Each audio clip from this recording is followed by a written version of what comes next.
السلام عليكم ورحمة الله وبركاته. معكم أختكم يارا المفلح، أحد المنظمين في النورو أناتومي كورس. اليوم راح نستكمل اللي ابتدأناه الأسبوع الماضي من محاضرات الكورس. وأول محاضرات عندنا اللي هي The Anatomy of the Spinal Cord مع أختنا أسيل بادخن. تفضل يا أسيل. تفضلك يارا، يعطيك ألف عافية. السلام عليكم، صباح الخير جميعا. مرة سعيدة إني أكون معكم مرة ثانية هالأسبوع كمان. الأسبوع الماضي تكلمنا عن موضوع البريكيال فليكس. I hope you enjoyed it. اليوم إن شاء الله حنتكلم as we said اللي هي الspinal cord anatomy. طبعا حنمشي على نفس الفكرة إن شاء الله. حيكون في the continuation حتى of the story، لكن هالمرة حتكلم عن the father of life مع الاناتومي of the spinal cord. So let's start. طبعاً just before we start also the spinal cord lecture is very important. في أشياء ما راح أركز مرة عليها كثير، لأنه زملائي في other lectures حيتكلموا عنها بتفاصيل مرة كثيرة اليوم. just يعني في أشياء راح أفصل فيها، في أشياء حتكون بشكل يعني بس نقاط حنذكرها بإذن الله. طيب here in this picture you can see the father of our friend Blythe from the previous lecture. This is Matthew. طبعاً Matthew is one of the rulers of Neurona.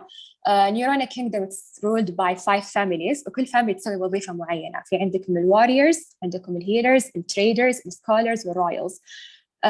Matthew is from the warriors، لكنه كان يحب healing. من other words like us doctors، وكان يحاول يكتشف إنه what's going on with our body، وكان أكثر شيء يحب nervous system. وكان تركيزه في البداية على spinal cord injuries وكيف تصير في الورز وليش فجأة الناس are paralyzed وزي كذا. So let's go with our friend Matthew on this today lecture and understand the spinal cord anatomy.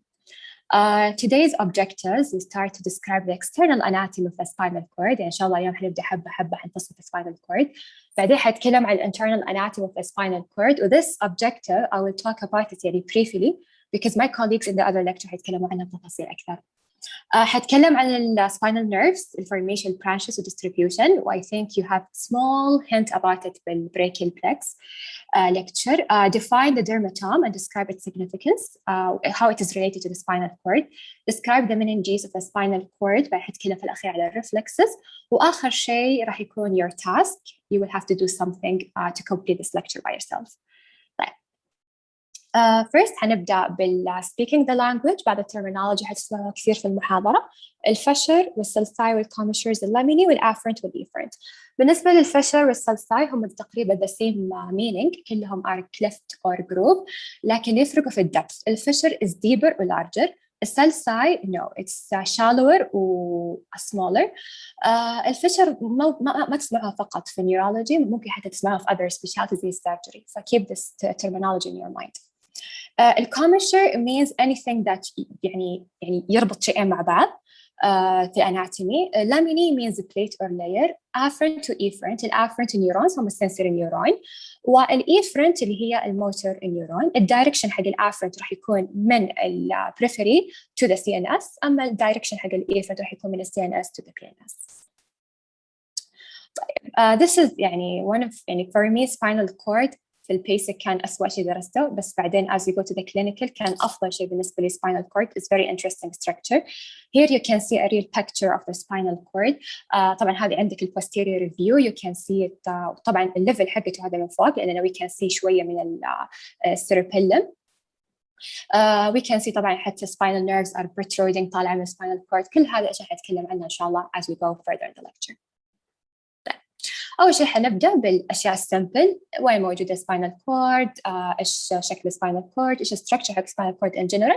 بعدين حنروح في lecture deeper and deeper لما نتعرف على spinal cord from the internal structure. طبعا the spinal cord is an elongated cylindrical bundle of nervous tissue. لما أقول elongated معناتها إن spinal cord is in the vertical is not oblique structure. ويمتد it's not it changes in length as we grow. Cylindrical it's يعني كأنه أسطواني. That means إنه there is something inside and within the spinal cord. الإكستنت حقت الspinal cord يبدأ من الفورامين ماجنم. والفورامين ماجنم هي structure موجود بالسكال. You can see it in the right picture اللي عليه سهم أصفر، هذا هو الفورامين ماجنم. to the lumbar level of the vertebral column. إذن يبدأ أنا عندي spinal cord as a continuation of the medulla oblongata, which is a structure of your brain, وينزل إلى lumbar level of the vertebral column. طيب هل معقولة الليفل حقت spinal cord as we grow is the same? No. The level of the spinal cord in adult غير عن neonates. في الادult spinal cord it terminates ما بين L1 و L2. In some adult ممكن يكون ما بين L3 و L4 أو ما بين L2 و L3. In neonates راح يكون ما بين L3 أو L4. طيب أنا هل هذه المعلومة تهمني clinically? Do I need to know إنه والله spinal cord terminate at L2 ولا terminate at L3? Definitely I care about this termination. In anesthesia بالتخدير مثلاً لما أنا أسوي تخدير أو إبرة ظهر، هل أنا أحط إبرة الظهر في أي level؟ طبعاً لا، لازم أحطها at the level where the spinal cord terminates، يعني تكون below it، ما يكون at the spinal cord itself. فأنا I need to understand the anatomy so I can apply my clinical knowledge in the right way. وهل في other diseases ممكن تأثر على اللينث حق spinal cord؟ Yes، في other diseases ممكن تأثر على اللينث حق spinal cord. Yes, we need to understand إنه ومرة مهم هالمعلومة نفهمها إنه اللينث حق spinal cord is different and changes throughout the age. طيب. The other point also about the spinal cord إنه diameter حق spinal cord it's not the same. It's different. It's not uniform. يعني spinal cord من يوم ما يبدأ إلى ينتهي it's not 1.5 centimeter in diameter. No, it changes. عندي two major enlargements وهذه two enlargements موجودة في المناطق اللي لها علاقة في upper limb والlower limb وهذه ذكرنا previous lecture as well اللي هي brachial plexus والlumbosacral plexus. هذه المناطق إنها مرتبطة upper limb والlower limbs. إحنا شفنا قد إيش في branches nerves وfunctions مرة كثيرة في upper limb والlower limb. لازم يكون عندي هذه المناطق تكون أكبر شيء في spinal cord. هيكون عندي هذه two enlargement. في البداية عندي cervical enlargement من C5 to T1 هي نفس الليفل حقت البريكال بلكس واللمبوساكرال enlargement من L1 to S3.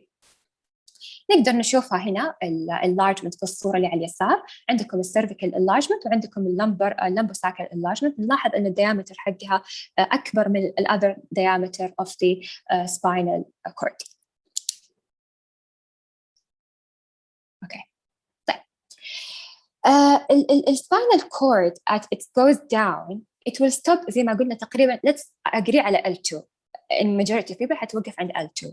طيب هل distal end of the spinal cord تهمني؟ طبعا distal end of the spinal cord is a cone shaped and you can see it here in this picture. You can see here the end or the terminal end or distal end of the spinal cord is in cone shape and it's like a cone, it's tethered end. This is we call it الconus medullaris. This structure مرة مهم نفهم إنه عندي حاجة اسمها conus medullaris. الreason لأن الconus medullaris حيطلع عنده مجموعة من النيرفز اللي تهمني clinically وتكون لي مجموعة من النيرفز نسميها cauda equina حتكلم عنها later. طيب الspinal cord نحن قلنا it stops at L2. طيب هل هذا يعني إنه spinal cord والvertebral column حيكونوا نفس الطول؟ طبعاً لا. spinal cord راح يغطي تقريباً 2/3 only of the vertebral column. معنى هذا الكلام إنه طول vertebral column أطول من spinal cord. معناته إنه في أجزاء في spinal cord في vertebral column ما فيها spinal cord. The reason لما نحن نكون أو growing embryologically في البداية يكون عندي النمو vertebral column النمو spinal cord the same rate. لكن لما نحن نعدي مراحل embryology as we are getting يعني we're growing لا يبدأ يصير نمو الجسم والvertebral column أسرع من نمو spinal cord فيصير عند vertebral column أطول من spinal cord وهذه مرة مهمة إننا we keep it in our mind.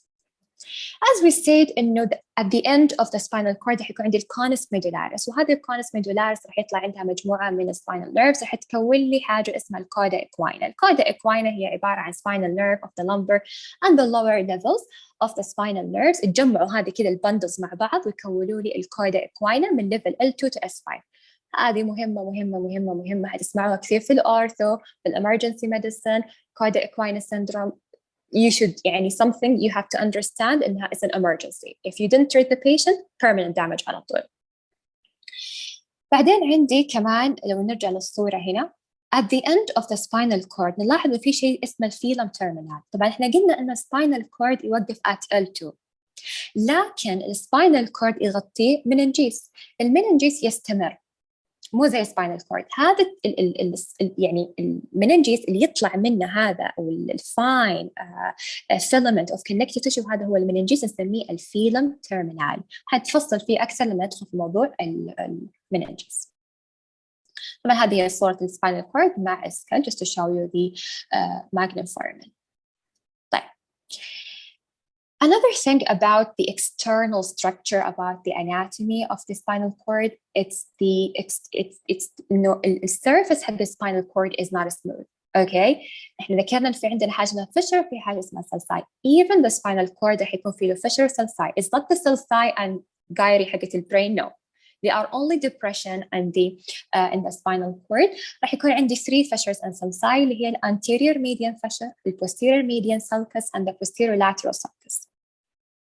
الانتيريور median fissure هذا يكون موجود anteriorly طبعا all the way of the spinal cord surface وهذا هو الانتيريور median fissure. نلاحظ إنه it's deeper أكبر من posterior median sulcus.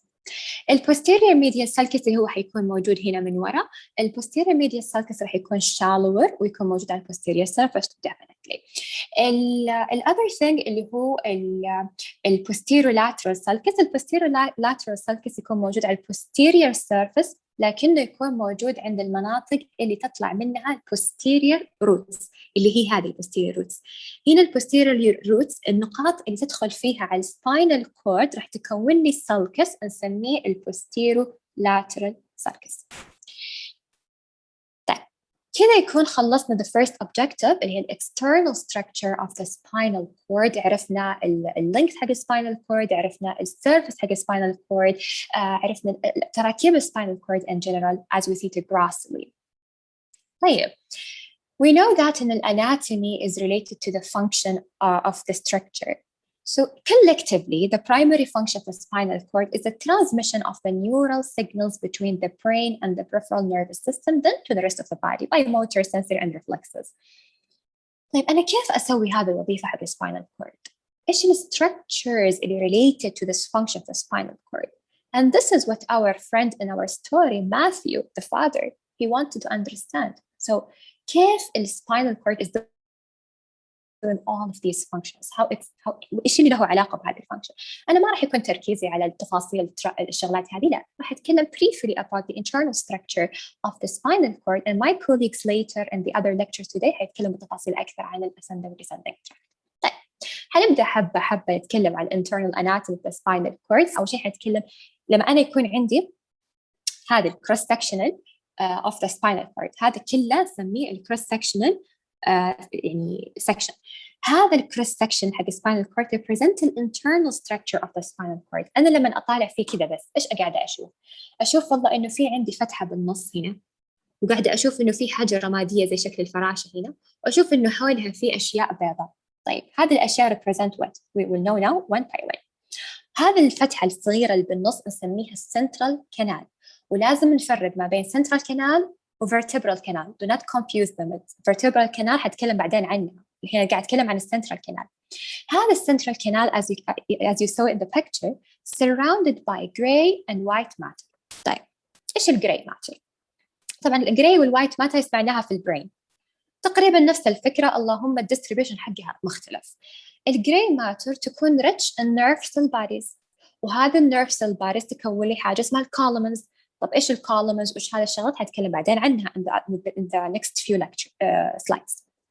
هذه الكولومز لما يتجمعوا مع بعض بمنتصف السباينال كورد على الكروس سكشن نلاحظ أنهم يكونوا لنا هذا الشكل اللي كأنه H shape أو زي شكل الفراشة نسميها هذا هو اللي يكون جراي ماتر يكون بهذا الشكل في السباينال كورد.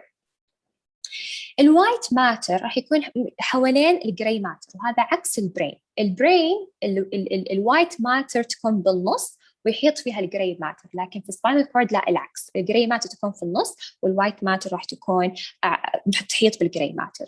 الوايت ماتر راح يكون فيها النيرف سيل بروسيسز اللي هي الاكسنز، فتكون لي bundles or tracts، وهذه البندل أو tracts ascend and descend in the cord from to the other spinal cord levels. ونحن عارفين spinal cord في different levels هنتكلم عنها بعدين. or carry information to and from the brain. طيب, this question is to you. ليش لون الوايت matter is white؟ إيش اللي يخلي الوايت matter أبيض؟ You can answer in the chat. You can just guess why it's white, white matter.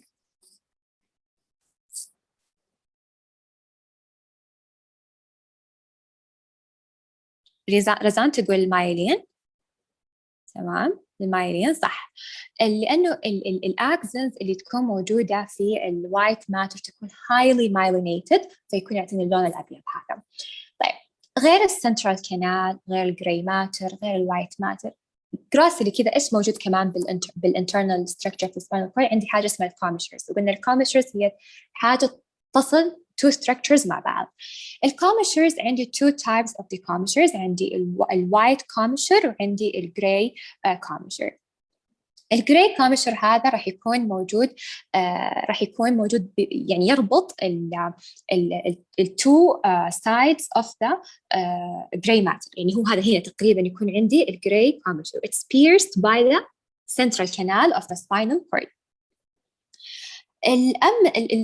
أما النوع الثاني من الكوميشر هو الوايت كوميشر. الوايت كوميشر يكون موجود بالمنطقة الانتيرير هنا بالوايت ماتر، وبشكل أساسي الوايت كوميشر يكون يحتوي على docusating fibers، يعني fibers that are crossing، وهذه مرة مهمة clinically to know to identify lesions. إيش معنى هذا الكلام؟ إنه يكون عندي crossing وما في crossing. لما يكون عندي crossing معناته جهة اليسار راح تغذي جهة اليمين، وجهة اليمين راح تغذي جهة اليسار. لما يصير عندي مشكلة جهة اليمين راح أشوف جهة اليسار clinically، لما يكون عندي مشكلة جهة اليسار حتكون على جهة اليمين تطلع البيشنت. فلازم أنا أعرف at which level يصير عندي docusating أو الكروسنج هذا، إنه مو بكل الليفل راح يصير عندي هذا الشيء. وin the next lecture بالascending tracts my colleague راح يتكلم عنها أكثر وين يصير الكروسنج بالضبط، بس just keep that in your mind إنه الوايت كوميشر راح يكون فيها crossing or docusating fibers.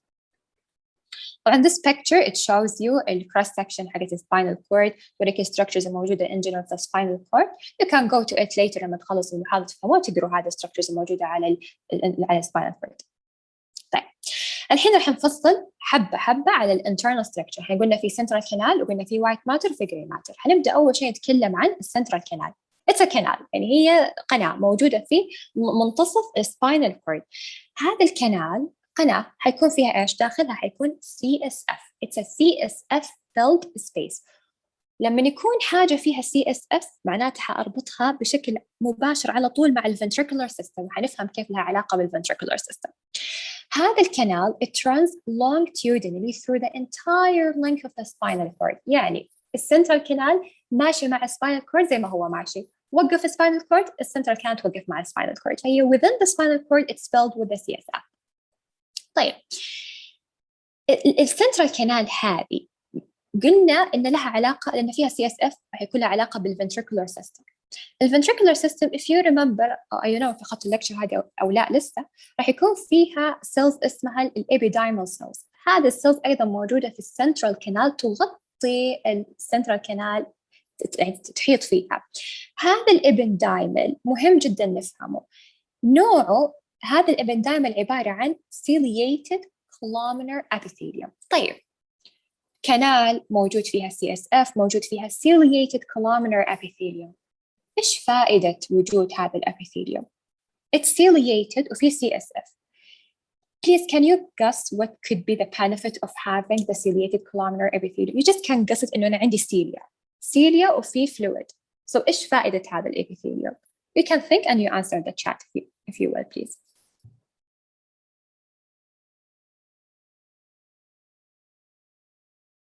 So what do you think it's the helps in movement؟ صح excellent رزان exactly. في شفت إجابة ثانية؟ ريما تقول to get rid of harmful organisms. I'm not really sure if that's the actual function of the ependyma. صراحة ما أعرف إذا كان في وظيفة أخرى غير الموتيليتي، بس you can look it up in Google because I'm not sure صراحة إذا حيكون له علاقة ب removing the harmful organisms. لكن mainly وظيفة الابندايمل أو هو يزود من حركة CSF. this is very important information to keep it in your mind إنه الابندايمل increase in motility of the CSF. طبعاً it is continuous with the ventricular system of the brain، وهذه المعلومة تقريباً ترى اكتشفتها أمس، دوباً اكتشفتها أمس، وحتى حطيتها as a note here I hope it shows you the note بالslides، إنه لما نحن ننزل تحت بالسنترال كانال نوصل عند التيرمينال اند أو عند الكونس ميدولاريس، يبدأ السنترال كانال يتوسع يصير أوسع، فيكون لي حاجة اسمها الفنتريكولس تيرميناليس، فهي كأنه نوع من أنواع الفنتريكلز، نفس فكرة الفنتريكلز موجودة في البرين. فهذا الدايليتيشن يكون موجود at the end of the spinal nerve، فيكون هو أكثر شيء أو أعرض شيء بالنسبة للسنترال كانال. طبعا هذا مهم كلينيكلي، وإنه ممكن يلخبطوا بينه وبين حاجة اسمها السيست وكذا، لكن it's very good information to know إنه لا أنا عندي فيه إنه في عندي حاجة اسمها اللي هي الventriculus terminalis of the central canal، فهذا يعتبر بالنسبة للcontinuation للcentral canal. I think yes, I have a picture here. الصورة على اليمين هي توري لك dilatation of the central canal اللي هو ventricularis terminalis، والصورة اللي على اليسار توضح لكم إنه إن كيف الcentral canal مرتبطة مع ventricular system in the brain. It's continuation of the fourth ventricle by the way، يعني اللي يرتبط بالcentral canal هو fourth ventricle. اوكي خلصنا اول جزء من الانترنال ستراكشر اللي هو السنترال كانال. نروح الحين للجراي ماتر. طبعا الجراي ماتر زي ما قلنا يحتوي على نيرف سيل بوديز، وهو يكون على شكل اتش شيب، يكون بالنص بيكون لون رمادي. هذه النيرف سيل بوديز باختلاف وظائفها واختلاف انواعها تكون لي columns. راح يكون عندي 2 posterior horns، 2 anterior و 2 lateral. طبعا هل اللاترال يكون موجود في كل الليفل حقة السباينال كورد أو لا؟ طبعاً لا، وهذا شيء هنتكلم عنه بعدين at the end of the internal structure of the spinal cord. عشان to remember يعني البوستير له علاقة بإيش والأنتير له علاقة بإيش، نربطها مع السباينال نيرفز. طيب السباينال نيرفز أنا عندي فيه anterior وعندي posterior root. If you remember بأن الانتيريور root motor كان والبوستيريور كان sensory، نفس الفكرة هنا. posterior راح يكون sensory، الانتيريور راح يكون motor. اوكي هذه السيلز اللي كونت لي الكولومنز هذه بالجراي ماتر 3 أنواع.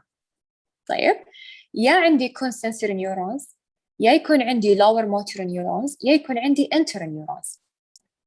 السنسوري نيورونز هذه موجودة تكون بالدورزال هورن أو البوستيريور هورن، وظيفتها إنها تاخذ الأمبلسز من البريفري of the body وتوديها للبرين، وتكون لها علاقة بالأسندنج تراكت اللي موجودة في الوايت ماتر، فلها علاقة بالسوماتوسنسوري امبلسز السنسيشن. اللور موتور نيورونز من اسمها اتس موتور، فالترانسميت الامبلسز تو السكليتال مسلز، وموجودة بالفنترال يعني بالانتيريور هورن، فله علاقة بالموتور فانكشن. بعدين عندي انتر نيورونز، كلمة انتر معناتها شيء يربط شيئين مع بعض. these نسميهم الكونكتور نيورونز، وهذا الكونكتور أو هذا النوع من الكونكشن أحتاجها بالرفلكسز، أحتاج إني أربط الموتور مع السنسوري، نتكلم بعدين عنها إن شاء الله أكثر بالسباينال ريفلكسز. طيب هذه السيلز والكولومنز ما هي كذا حاجة بشكل superficial أو حاجة يعني كذا بس أقول والله anterior posterior و lateral columns وخلاص، لا.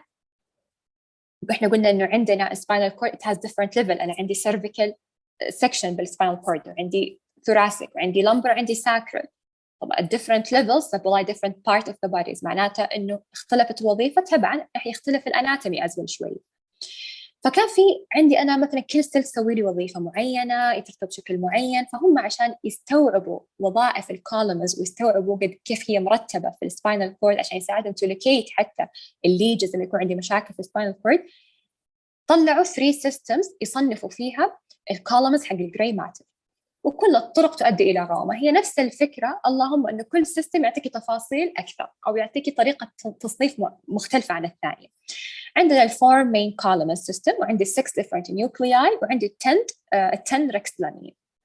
نبدأ أول شيء بالسمبل أو السمبلر classification اللي هو ال 4 main columns. ال 4 main columns قسمنا الcolumns إلى 4 أشياء: dorsal horn وهو متعلق بشكل كبير بالsomatosensory function، وبعدين عندي الفنترال هورن مرتبط بالموتر فانكشن، والانترميديت واللاترال هورن يكونون مرتبطين بالفيسرال والبلفيك اورجن انرفيشن. This is يعني كذا سمبلي كيف قسموا في البدايه الكولمز. بعدين جانا التصنيف ثاني وهو بالنسبه لي حركز عليه اكثر شيء، اللي هو spinal cord nuclei. قسم الكولمنز إلى نيوكلياي، وكلمة نيوكلياي بنيرولوجي معناتها كلاستر اوف نيرف سيل بوديز مع بعض، فكل سيل بوديز يؤدوا نفس الوظيفة يتجمعون في منطقة واحدة في مكان معين فيسميهم نيوكلياي. تقريبا عندي 1 2 3 4 تقريبا عندي 7 نيوكلياي متوزعة على الجراي ماتر بهذه الطريقة، اللي هو الجزء الأيسر. تشوفوا كيف موزعة السباينال كورد نيوكلياي. أول شيء ومن الاسم ترى أحيانا أعرف من الاسم إيش الوظيفة. For always in anatomy in any lecture or any structure understand the term itself. The term can help you and give you a hint about the function and about also the location of the structure. عندي أول حاجة marginal zone. طيب، أو الاسم الثاني لها posterior marginalis. posterior معناتها حتكون موجودة simply in the dorsal horn. marginalis معناتها حتكون at the tip of the dorsal horn، حتكون على الطرف. as we said من الاسم عرفنا وين موجودة، located at the tip of the dorsal horn. طيب it's sensory، موجودة في الدورزل معناتها حتكون sensory. إيش وظيفتها؟ لها علاقة بالpain والtemperature to the brain. طبعاً معنى هذا الكلام لو صار أنا عندي ليجن بالمارجنال زون، لما أنا examine البيشنت راح ألاحظ إنه عنده مشكلة في التمبريتشر ومشكلة في السنسيشن على حسب الليفل حق السباينال كورد. هذه نقطة مرة مهمة we have to understand it لما تقرأوا عن اللي هي الجراي ماتر والنيوكلياي، إنه أنا عندي different level. أنا قلت عندي cervical thoracic ولمبر وساكرال، معناتها إنه أنا اختلفت المناطق، اختلفت الوظيفة. هذه النيوكليا قاعدة أشوفها هنا قدامي في الصورة، ميب كلها موجودة تكون في كل الليفل of the spinal cord. في نيوكليا تكون موجودة في كل الليفل، يعني تكون موجودة في السيرفيكال في الثوراسيك وفي اللمبر وفي الساكر، وفي نيوكليا لا تكون موجودة في certain level على حسب الوظيفة حقها. فأول نيوكليا لا موجودة في كل الليفلز حقت السباينال كورد. الأذر نيوكليا هي substantia gelatinosa، موجودة بالtop of the dorsal horn. شوفها في الصورة هنا، هي تحت المارجنال زون. وظيفتها قريبة من المارجنال زون، لها علاقة بالبين والتمبريتشر واللايت تاتش sensation to the brain، وهذه موجودة في كل الليفل حق spinal cord. nucleus proprioris، احنا زي ما قلنا again الاسم قد يساعدني أفهم الوظيفة. كلمة proprioris لها علاقة بالproprioception، والnucleus proprioris ترى حتى لها علاقة بالproprioception. موجودة in the neck of the dorsal horn، relies on mechanical and temperature sensation to the brain. عندنا dorsal nucleus of Clark. طيب من هنا أبدأ أفهم إنه هذه من هنا ابتداء من النيوكليوس of Clark تصير عندي النيوكليوس تكون موجودة في مناطق معينة. الدورزال nucleus of Clark it's the most dorsomedial nuclei. إيش معنى هذا الكلام؟ شفت الدائرة البنية اللي هي DNC، هذه هي it's a dorsomedial، موجودة medial، موجودة ما هي موجودة lateral على الطرف، لا رايحة medial على داخل، وتكون هي most dorsomedial nuclei. لها علاقة إيش الدورزال نيوكليوس كلارك؟ إيش وظيفتها؟ It relays the unconscious proprioceptive اللي يكون جاي من السبندلز وجاي من الجوينتس information to the brain، يعني هو يوضح لي البوزيشن حقتي اللي أنا ما أتحكم فيه، اللي يكون unconscious control. هذا النوع من النيوكلياي موجود فقط في السباينال سيجمنت من C8 to L3. مهمة مهمة مهمة. لما أنا يصير عندي lesion طيب at a level above C8 ما راح الدورزال نيوكليوس اوف كلارك ما راح تتاثر، معناته الانكونشس بروبريوسبتيف ما راح يتاثر. لكن من يكون عندي ليجن من C8 الى L3 لا، البروبريوسبشن راح يتاثر. فهذا الشيء لما أنا I examine the patient, I look at the patient, I understand إنه والله level of the lesion حيكون at this area لأنه أنا عندي هذا الfunction is affected. فمهم جدا نفهم إنه موجود in this segment. الأذر nucleus هي الانتيرو-ميديو-lateral موجودة بالintermediate column والlateral horn. لو نتذكر قلنا الانترميديت column والlateral horn لهم علاقة بمين؟ لهم علاقة بالفيسرال والبلفيك organs. معناتها it will relay sensory information from the viscera to the brain and autonomic signals from the brain to the visceral organ. فهي لها علاقة بالفيسرال organ اللي هي زي الهارت الجي اي. هذه الفيسرال organ هي الأعضاء اللي من داخل. فالانتيرو-ميديال lateral nucleus هي المرتبطة بهذا النوع من الانرفيشن. هذا بالنسبة تقريبا يخلص تقريبا السنسوري نيوكلياي. نروح لللاترال موتور نيورون الميديال موتور نيورونز موجودة هنا. موجودة في الفنترال أو اللي هو الانتيريور هورن بالأحمر العنابي الMNS. هذه هي الميديو لاترال أو الميديال موتور نيورونز. زي ما قلنا موجودة في الفنترال هورن لأنه زي ما قلنا الفنترال هورن it's a motor function.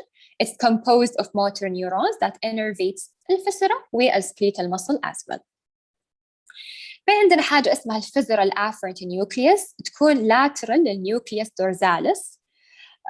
I think النيوكليوس dorsalis هي الdorsal nucleus of a Clark. It's composed mostly of medium-sized neurons. وهذه النيوكليوس موجودة فقط في T1 to L3 segments, only at that segments. والafferent fibers تروح تعتبر نوعها visceral هنا بهذا النيوكليوس. فهذا التصنيف الثاني اللي هو spinal cord nuclei. التصنيف الثالث اللي هو الريكست لاميني. هنا العالم اللي اكتشف هذا التصنيف الموجود على الشق الأيمن من هذه الصورة قسم الكولومنز الموجودة في الجراي ماتر into layers not into nuclei لا into layers. واعتمد هنا على الوظيفة وعلى اللوكيشن. يعني ما اعتمد فقط على اللوكيشن زي النيوكلياي لا اعتمد على الوظيفة واللوكيشن.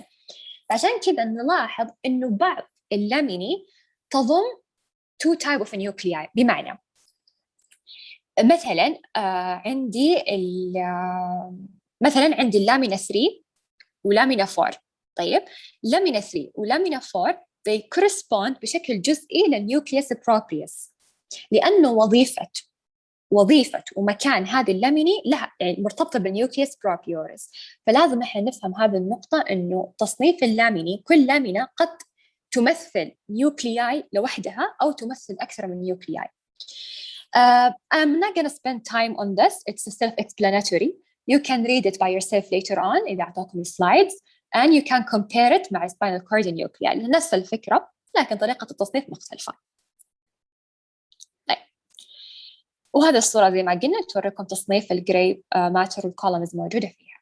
طيب هذا بالنسبة للجراي ماتر. نروح الحين للوايت ماتر. خلصنا السنترال كينال، خلصنا الجراي ماتر، وشوي شوي الحين قاعدين نشكل فكرة عن وظيفة السباينال كورد وقد إيش مهم السباينال كورد in our nervous system. نجي للوايت ماتر. الوايت ماتر هو زي ما قلنا اللي يتكون من axons وتحيط بالجراي ماتر. الفايبرز اللي موجودة في الوايت ماتر are arranged in columns and funiculi, not fasciculi, sorry, funiculi. And those columns or tracts are three types: anterior, posterior, or lateral. You can see it here in this picture. توريكم spinal cord pathways. عندكم posterior columns اللي بالأزرق تشوفوها على الوايت ماتر، وعندنا lateral columns أو lateral tracts، وعندنا anterior tract. وطبعا تفاصيلها وإيش هي وظيفتها راح تكون في next lecture إن شاء الله. طبعاً كل التراكت راح يكون يؤدي وظيفة معينة. معنى هذا الكلام هل تجمع النيرف فايبرز راح يكون عشوائي؟ يعني عادي أي نيرف فايبرز يشوفوا بعض يعني يصيروا مع بعض يكونوا لي التراكت؟ طبعاً لا. النيرف فايبرز اللي تكون لي التراكت يكونوا عندهم the same origin, the same termination و the same function. لازم هذه الثلاثة الشروط تطبق في الفايبرز اللي يكونوا مع بعض عشان يكونوا لي تراكت or a fasciculus. تسمية التراكت وهذه مرة يعني will make your life easy to remember الفانكشن to remember يعني إيش يعني هذا التراكت إيش يسوي. إنه تسمية التراكت تكون على حسب الأوريجين والديستنيشن، يعني من وين طلعت وين توقف. مثلا عندي السباينوثالميك تراكت، هذه واحدة من الأسندنج تراكت. هذه واحدة من الأسندنج تراكت اللي موجودة عندي في الوايت ماتر. هذا السباينوثالميك تراكت يطلع من السباينال كورد، الأوريجن حقته اتس ان أسندنج، لازم يكون من السباينال كورد، ويروح يوقف فين؟ في الثالمس. فخلاص أنا عرفت فين وقف وعرفت فين طلع من اسمه، عشان كذا إحنا نسميها according to the origin and destination. طيب التراكت اللي موجودة في التراكت اللي بتكون موجودة في الوايت ماتر عندي two types، عندي ascending وعندي descending tract، فإحنا قسمناها على حسب الوظيفة. الاسندنج تراكت وظيفتها بشكل أساسي اللي هي تكون مرتبطة بالسنسيشن، تكون موجودة فيها sensory fibers وتروح لأنها ascending من السباينال كورد to the brain. بينما الديسندنج تراكت راح تكون مرتبطة بالموتور نيرف فايبرز أو بالموتور فانكشن، لأنها descending راح تكون من فوق إلى تحت، من البرين to the spinal cord. فهذا باختصار تركيب الوايت ماتر، ومور ديتيلز إن شاء الله حتكون في الاسندنج تراكت لكتشر. هذه الصورة توضح لنا spinal cord pathways. أوكي. نحن قلنا تكلمنا عن السنترال كانال، تكلمنا عن الجراي ماتر والوايت ماتر، وضمن كلامنا قلنا إنه spinal cord راح يكون عندي different level of the spinal cord، عندي cervical, thoracic, lumbar, sacral. صديقنا ماثيو اكتشف إنه كل level راح يكون عنده regional differences، وعلى هذا الأساس ماثيو عنده 3 بنات صديقتنا تكلمنا عنها بلايث، وعنده إيدا، وعنده إيرثا. كل واحدة من بناته أعطاها cross section of the spinal cord وسواها إياها على شكل قلادة. كل بنت عندها قلادة تشكل شكل من أشكال السباينال كورد. بلايث أعطاها which segment أعطاها السيرفيكال، إيدا أعطاها الثوراسيك، إيرثا أعطاها اللمبر. وتقدروا تشوفوا في الصورة من هذه الكروس سكشنز الموجودة تحت إنه كل سكشن شكله مختلف عن الثاني، يختلفوا في الوايت ماتر ويختلفوا في الجراي ماتر. So the amount، فأنا عندي regional differences للجراي ماتر and the white matter. The amount of the white matter increases in a caudal cranial direction. معنى هذا الكلام لما أنا أصعد لفوق كمية الوايت ماتر تزيد. ليش؟ لأنه الفايبرز are ascending tracts، تنضاف لها الفايبرز we are going up. أما الجراي ماتر it increases in volume. تقدروا تعطوني أو تقدروا تتوقعوا فين أكثر شيء، وين أكبر كمية من الجراي ماتر ممكن نلاقيها؟ إحنا قلنا حتكون موجودة يعني حتختلف في الفوليوم، فإيش من مناطق تتوقع يكون كمية الجراي ماتر أكبر شيء؟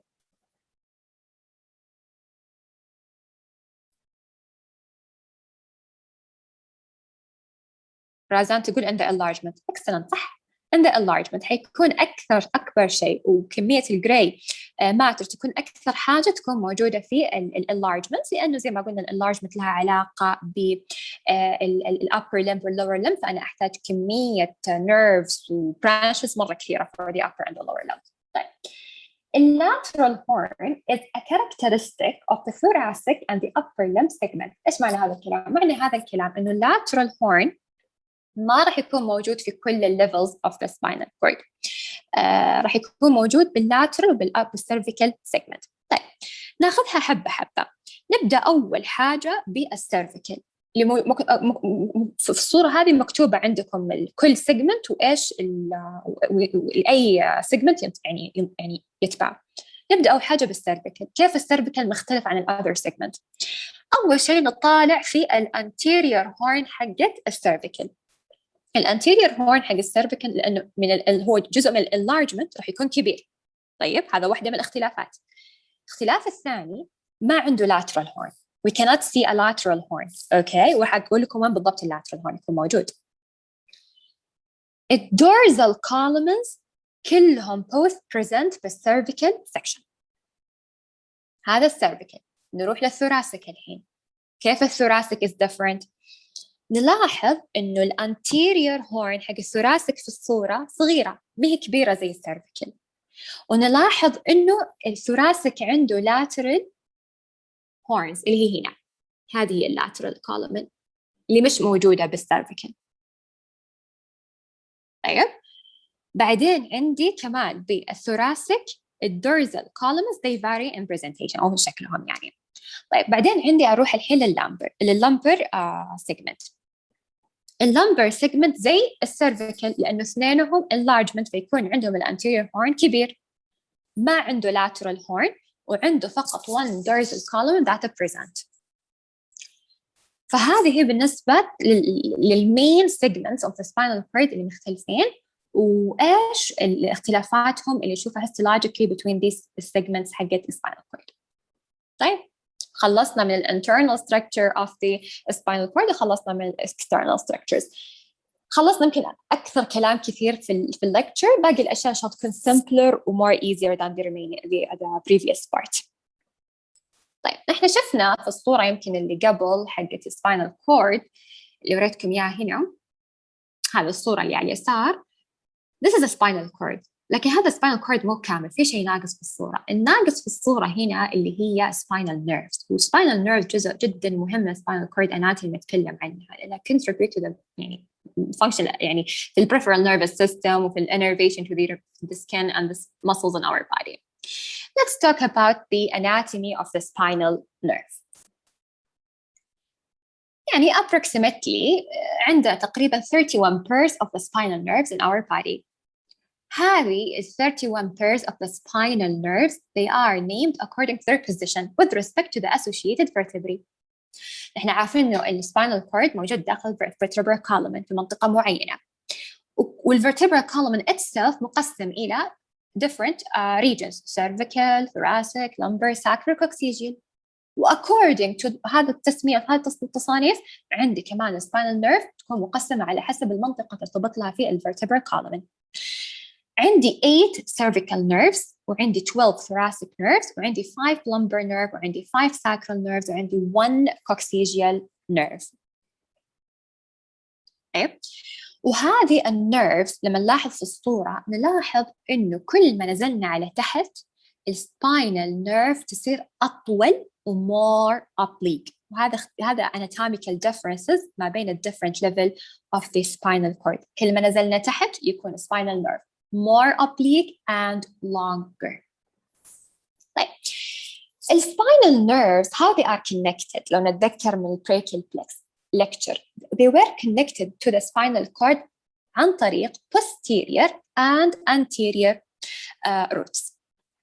عندي anterior وعندي posterior roots يربطوا الspinal nerve. I hope إني حطيت صورة كويس، حطيت صورة للspinal nerve زي ما قلنا. إذا هذا عندي الspinal nerve. الspinal nerve نلاحظ إنه يرتبط بالspinal cord عن طريق anterior وعن طريق posterior. هذا الانتيريور روت وهذا البوستيريور روت of the spinal cord يرتبطوا فيها معه. هذه السباينال أو هذه الروتس اللي تكون لي spinal nerves medially يكونوا عبارة عن rootlets. شوفوها أنا الحين عندي هذا medial side وهذا عندي lateral side. نلاحظ إنه كل روت medially يتفرع إلى rootlet صغيرة. هذه الروتلتس راح يكون عندي نوعين منها، عندي anterior وعندي posterior. الانتيريور روت زي ما نحن عارفين هذول they are related to the motor fibers، أما الposterior راح يكونوا to the sensory fibers. الانتيريور لأنها motor راح تشيل السيجنالز من CNS to your periphery، أما الposterior العكس من periphery to your CNS. اللي يميز البوستيريور روت حاجة مش موجودة في الانتيريور روت اللي هو وجود الجانجليا. عندنا بالسيل باديز اللي تكون موجودة في السنسوري نيورونز حيتجمعوا مع بعض ويكونوا لنا السباينال جانجليون، وتكون السباينال جانجليون as you can see in the picture تكون بالديستال بارت، هنا تكون موجودة في الديستال part of the posterior root. فهذا في البداية كيف أنا عندي تصنيف أو تركيب السباينال نيرف. طيب كل spinal nerve راح ينقسم إلى قسمين أساسية at the intervertebral foramen إلى posterior ramus و anterior ramus. طبعا posterior ramus هذا راح وطبعا الريماي راح يكونوا mixed مو زي الروت حيكونوا pure motor pure sensory. لكن ليش؟ لأنه لما أنا يتكون عندي spinal nerve حيتكون من اليونيون حقت الروت، حيندمج الموتر مع السنسور فيكون spinal nerve. بعدين الspinal nerve لما يخش من الانترفيرتبرال foramen راح ينقسم إلى two rami، posterior و anterior حيكونوا mixed. البوستيريور حتكون smaller وتغذي الترنك muscles in our body، الانتيريور راح تكون أكبر وهي اللي زي ما تكلمنا عنها سابقا تكون لي البلكسز in our body. طبعا وفي شيء كذا مرة مميز، وبرضه هذه أول مرة أكتشف هذه المعلومة لما سويت هذه المحاضرة، إنه الرماي تقريبا at the point of لما ينقسموا أو السباينال نيرف لما ينقسم إلى رماي at that point راح يطلع منه branches نسميها الريكرنت meningeal nerves، وهذه النيرفز تغذي الديورا والليجمنتس والانترفيرتبرال ديسك والبلد فيسلز. نقدر نشوفها في الصورة على اليمين، نشوف هذه هي الريكرنت لارنجيال نيرف اللي من اسمها راح تكون ترجع على وراء، طيب، وترجع تغذي الديورا والستركتشرز اللي احنا we mentioned. طيب هذا بالنسبة للاناتومي of the spinal cord. شفتوا قد ايش spinal cord is important ومهم، واي injury to it can cause يعني severe damage و impaired function to our body. هنا او أهمية spinal cord كان صديقنا ماثيو يفكر فيها نفس أهمية his kingdom، فكان يفكر إنه كيف هذا spinal cord is protected و how can I protect my city in the same way the spinal cord is protected. ممكن in his city and how he can protect it within the inside from the people they can be يعني traitors. Okay. فهنا حنتكلم إن شاء الله عن what covers and protects the spinal cord. حنبدأ حبة حبة من وراء إلى من برا إلى جوا. نبدأ أول حاجة اللي يشوفوا العظم اللي هو vertebral column. طيب وين بالضبط موجود spinal cord في vertebral column؟ موجود في vertebral canal. لا نلخبط بينها وبين central canal. They are different. فالvertebral canal هي المكان اللي يكون موجود في spinal cord، وعندها تقريبا هذه البوردرز، عندها anterior border، lateral border والposterior border.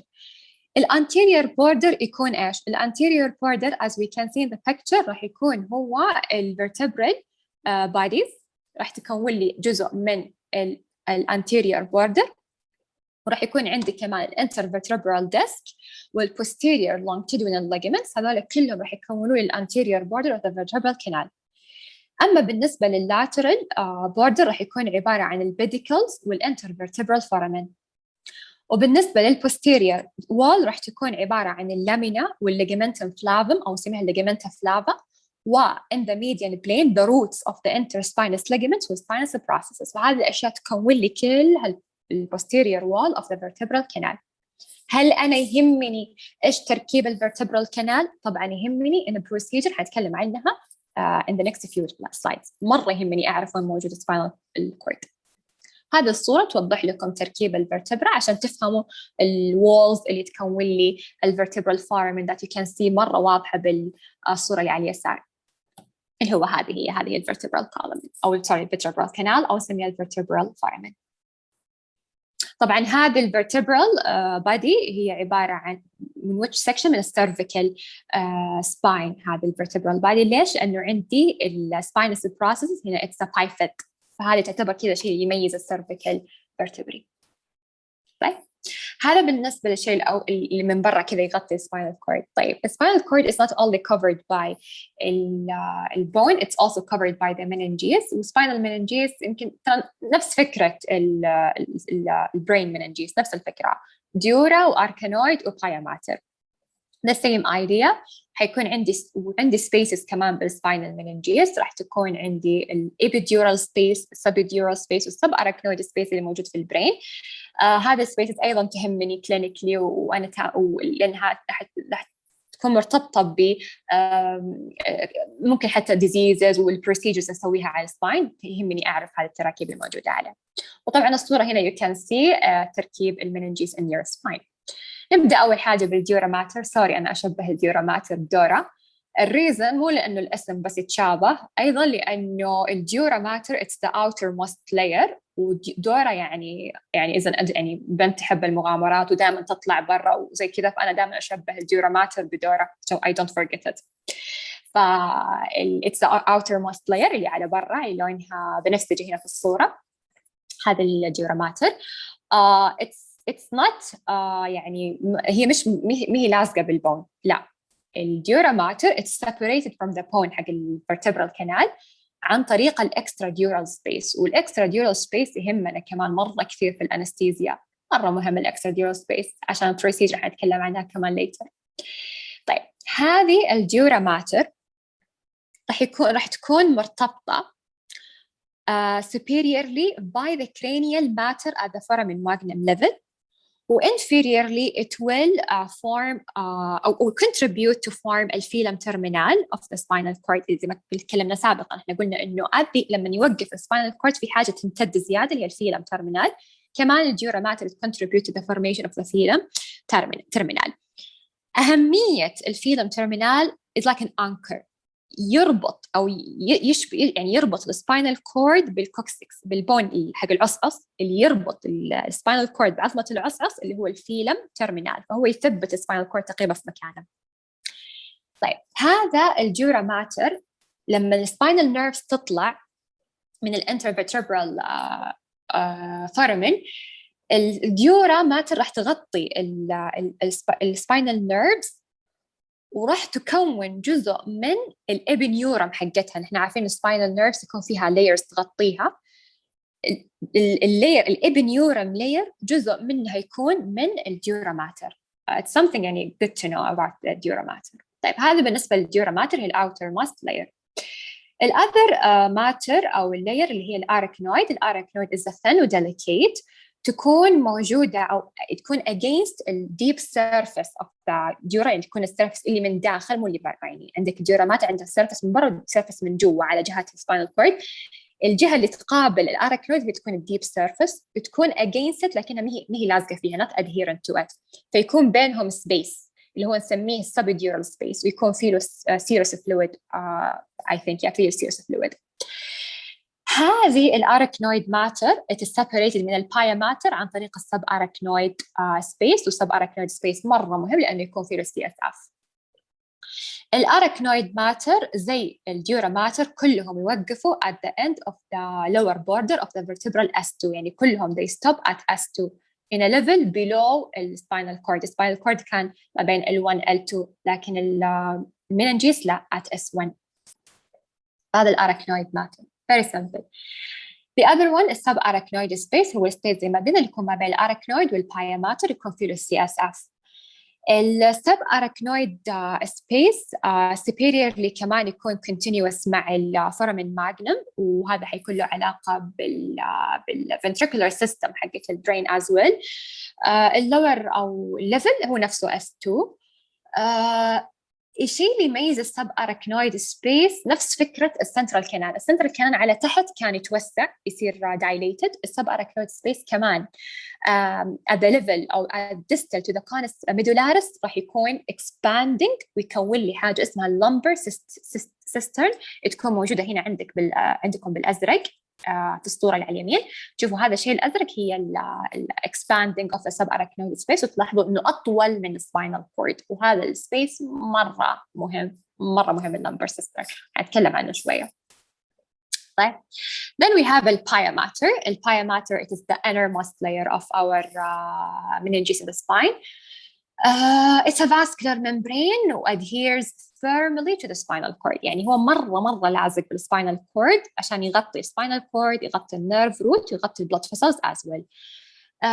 On each side of the spinal cord Pia Mater راح تطلع تمام، راح تطلع بشكل obliquely وتكون لنا كذا شيث وسيعة زي ما نشوفها في الصورة هنا. هذه الشيث اللي هنا نشوفها هذه هي نسميها denticulate ligament. الدينتيكوليت ligament وظيفتها إنها تثبت السباينال cord in the center of the subarachnoid space بحيث إنها ما تتحرك، تكون ثابتة. فهذه وظيفة يعني مهمة جدا البايا ماتر، إنه هذا الجزء منها إنه contributes to the stabilization of the spinal cord within the within the vertebral canal. Okay. So هذا بالنسبة للمننجيس والcovering والprotection حقت spinal cord. طيب in this picture you can see a syringe. It's a very old-fashioned syringe. Matthew he thought إنه CSF is a magical water. Okay, وفيه له great powers and he wanted إنه يسحب هذه المويه من السباينال كورد. طب كيف نحن نقدر نسحب المويه أو CSF وهاو تو دو إت؟ سبحان الله عن طريق طبعا بروسيجر اسمها lumbar puncture. سبحان الله تركيب السباينال كورد at the lower level مرة مهيأ إن نقدر نسوي هذا البروسيجر، إن نسوي ال LP وإننا نسوي حتى الأبيديورال أنستيزيا. فالسبب أول حاجة زي ما قلنا إنه عندي اللمبر سيسترين هذا الإكسباندينج حقت السب أراكنويد يكون مليان CSF وما في له سباينال كورد. هذه النقطة مرة مهمة، ما في سباينال كورد معناته أنا إن شاء الله حتجنب الانجري تو سباينال كورد لما أدخل الإبرة. الترمينيشن يصير at the level of L2 معناتها إنه يعني سباينال كورد يوقف at L2 لكن المنجس يستمر، معناته أنا عندي في فراغ ما حيكون في سباينال كورد. لما أنا أجي أبغى أسوي LP أنا لازم I palpate for lumbar region. الspinous processes في الثوراسيك واللمبر region are palpable، أنا أقدر أحسها. أيضاً في اللمبر region شيء نقطة مرة مهمة وهي النقطة أساساً اللي نحط فيها الإبرة، إنها adjacent spinous processes مع اللاميني on either side of the midline they don't overlap، يعني ما يصير في overlapping للspinous processes حقت at the lumbar region، فهذا يكون لي gaps فيسهل علي ندخل الإبرة through the scalp. But you can see here the picture of the procedure وكيف يدخلوا الإبرة عشان أو ال LP أو حتى الإبيديورال عشان يستخلصوا CSF أو يحقنوا المخدر في هذه المنطقة. is very safe procedure إذا سويته بالطريقة الصحيحة you locate the right place. طيب هذا بالنسبة للprotection والexternal internal anatomy of the spinal cord. لأنه ما في يعني وقت ما بقى شيء تقريبا دقيقة وأخلص. I will go quickly through the vasculature and other parts of the spinal cord. طبعا vasculature of the spinal cord الarterial blood supply حيكون عن طريق 3 longitudinal arteries الانterior spinal artery والpaired posterior spinal artery. طبعا هذا مرة مهم clinically إنه لما يصير عندي مشكلة بالanterior spinal artery راح يصير عندي damage على طول. لكن لو صار عندي مشكلة بالposterior spinal artery لأنه عندي 2 arteries، لو صار عندي مشكلة ب1 artery الother artery راح يكمل عنه وراح يسوي لي supply وما راح عندي مشكلة مرة زي مع الانterior artery. وفي other additional supply يجيكي من الانterior والposterior segmental medullary artery، وعندنا حاجة اسمها artery of Adam Quicks والله ما أعرف كيف أنطقها. You can search more about it and read more about it. صراحة أنا حتى أول مرة أتعلمها لما قرأت عن المحاضرة هذه اللي هو artery of Adam Quicks. طيب الفينس درينج راح يكون عن طريق 3 anterior and 3 posterior spinal veins. الفينز هنا حتكون valvulus وحتكون تعمل لي anastomosing حتكون لي زي البلكسس. It will drain into the internal and external vertebral plexus into the systematic segmental vein. طيب هذا بالنسبة للفاسكوليتشر. الديرماتوم مرة مهم مع السباينال اناتومي نتكلم عنها. الديرماتوم هو الجزء من السكن اللي يكون supplied by a spinal nerve. طيب يعني احنا عندنا كل جزء في جسمنا يكون supplied by certain spinal nerves. هذه الcutaneous areas اللي تكون supplied by adjacent spinal nerve they will overlap. Significance of overlapping إنه لما أنا يصير عندي injury in one nerve ما راح يتأثر عندي sensation لأنه في overlapping. تمام، فالسنسيشن حيكون يعني موجود لسه لأنه في عندي overlapping. فالديرماتومز هذه حوريكم صورة إن شاء الله عليها على طول بعدين. طبعا each of these spinal nerves they will rely sensation to a particular region of the skin to the brain. عندكم upper cervical nerves راح تغذي السكن اللي موجودة على النك. C5 to T1 brachial plex راح يغذي الارمز أو الupper limb. T2 to L2 الchest والabdomen. L3 to S1 legs. S1 to C1 to the groin. هذه الصورة اللي على اليمين تشوفوها هذه الديرماتومز، كل لون يمثل منطقة أو يمثل spinal nerve وإيش موجودة كيف يعني supplied by this nerve. شوفوا كيف الأوفرلابينج مرة يعني حتى نشوف كيف الألوان متدرجة، فهذا كله represent الأوفرلابينج. طبعا clinically أنا أحتاج أعرف أدور مناطق يكون فيها الأوفرلابينج هذا minimal. يس في مناطق في جسمنا يكون الأوفرلابينج فيها minimal وهذه هي الأماكن إحنا we examine it. we'll talk about الأماكن اللي في الupper limb. عندك C5 يكون فيه له أقل حاجة minimal اللي هو في upper lateral region of the arm. C6 يكون في الثumb بالpalmar pad of the thumb. يعني you examine الثumb عشان تشوف C6 sensation. تروحوا للإندكس عشان تشوفوا C7, الليتل فينجر للC8 والميديال aspect of the elbow اللي تكون المنطقة بس بالميديا اللي عند elbow هذه ال T1. هذه تكون المناطق تكون أقل حاجة فيها الأوفرلابينج، فلما أنا I examine it راح أعرف إنه فعليا إنه C5 متأثر، لا C6 is affected، ما يتأثر بالother spinal nerves in other areas in our body. I'm sorry I'm going very quick لأنه خلص الوقت. طيب قلنا من الوظائف المهمة للسباينال نيرفز هي الرفلكسز، وهذه وظيفة تعتبر يعني غير مرتبطة بشكل مباشر بالبرين، يعني السباينال نيرف يقدر يسوي الرفلكس بدون لا يرجع للبرين. البرين له كنترول بسيط على الرفلكس انه يتحكم بالانتنسيتي حقت الرفلكسز هذه، لكن اني انا اطلع الرفلكس يطلع من السباينال نيرف نفسه، سباينال كورد سوري. الرفلكس هو رابد involuntary predictable response by a sensory stimulus. شفتوا لما تمسكوا حاجه حاره وكذا تلقائيا تسحبوا يدكم، هذا هو الرفلكس بالضبط. The neural pathway that mediates the reflex نسميه الرفلكس arc. من ايش يتكون الرفلكس arc؟ هذا الباثوي يتكون من action potential تتكون في السنسوري receptors. يعني انا لما عورت يدي المنطقه تعورت فيها راح تكون لي action potential، هذا الاكشن potential حيروح للسنسوري نيورون، بعدين حيروح للانتر نيورون او يروح للموتور نيورون عشان يروح للافكتور اورجن ويعطيني الرفلكس. وزي ما قلنا الهاير برين سنترز they can influence the reflex either by suppressing or exacerbating it، يعني يتحكم بالintensity وليس تصنيع الرفلكس نفسه. وهذه الصورة توضح لكم الرفلكس arc. هذه كانت الأشياء المهمة في الأناتومي في السباينال كورد. I'm so sorry إذا كان يعني في تفاصيل كثيرة أو I went quickly through something. لكن آخر شيء عندي إنه our friend Matthew he met you تمام، و he wanted you to find his daughters إنه كل واحدة تفرقت وضاعوا. To prove your trust to Matthew he wanted you to do a task، والتاسك هي هذه. I want you to read about these spinal disorders، تفهموا الكلام اللي تكلمنا عنه في spinal cord، وتفهموا الكلام حيقولوا زملائي في الاسcending والديسندing إن شاء الله lectures. بعدين at the end of the day تفتحوا كذا جوجل، تفتحوا على أمبس ولا تفتحوا على أي موقع يكون يعطيكم كذا تفاصيل حلوة، تقرأوا عن الكويدا إكواينا سيندروم، مرة مهمة emergency spinal cord infarction والdegenerative spine disease. ما حطيت عليها سؤال في الكويز، لكن this is to do by yourself. We will really enjoy it. Spinal cord is very interesting and very interesting lectures as well, and very interesting disorders you can read about. That concludes my lecture. Thank you so much for your time. مرة أعتذر إني طولت عليكم. I went so quickly through things. I hope يعني you benefited منها، استفدتوا من المحاضرة، كانت واضحة. If you have any questions, please you can ask me later on my email عشان ما ناخذ وقت على زملائنا. ومرة أعتذر على المحاضرة الثانية، أخذت وقتك 5 دقائق. يعطيكم العافية ويعافيكم والله.